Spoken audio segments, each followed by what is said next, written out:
T20 विश्वचषक स्पर्धेत गुरुवारी झालेल्या सामन्यात अमेरिकन संघाने सगळ्यांनाच आश्चर्याचा धक्का दिलाय। अमेरिकेने सुपर ओव्हरमध्ये पाकिस्तानचा धुव्वा उडवलाय। या सामन्यात सगळ्यांचं लक्ष वेधून घेतलं ते सौरभ नेत्राळकरने। मुंबईकर असलेल्या सौरभने कौतुकास्पद कामगिरी केली आहे। इंजिनियर असलेल्या सौरभचा अमेरिकेच्या संघाकडून खेळण्याचा प्रवास कसा आहे तेच जाणून घेऊया या व्हिडिओच्या माध्यमातून। नमस्कार, मी रोहिणी ठोंबरे, मुंबई तकमध्ये तुमचं स्वागत आहे।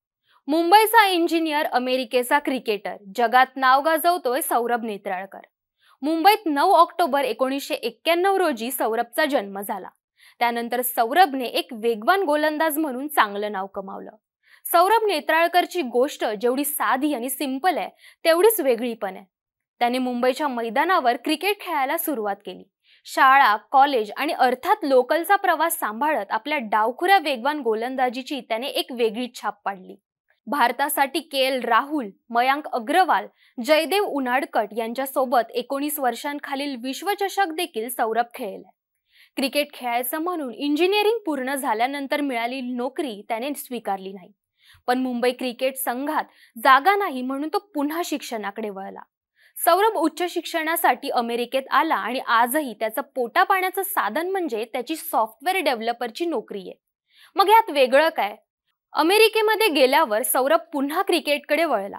जानेवारी 2018 मध्ये त्याने अमेरिकन संघात स्थान मिळवलं आणि आज तो 2024 मध्ये होणाऱ्या T20 विश्वचषकासाठी अमेरिकेकडून खेळत आहे।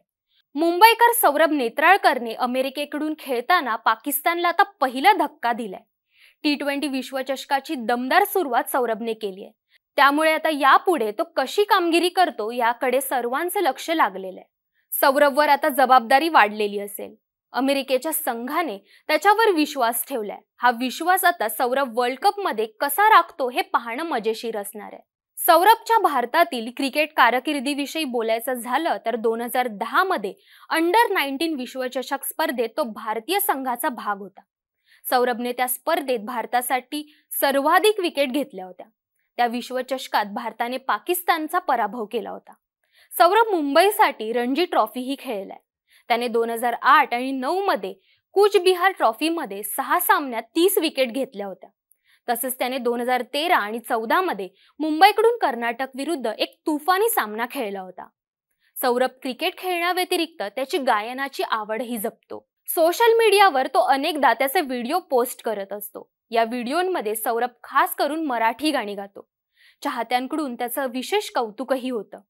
अमेरिकेत राहून तो आपली मुळं विसरलेला नाहीये। गायन विश्वात मोठं नाव असलेले सलील कुलकर्णी यांनीही नुकतंच सौरभ नेत्राळकरचा व्हिडिओ ट्विट करत मन भरून कौतुक केलंय।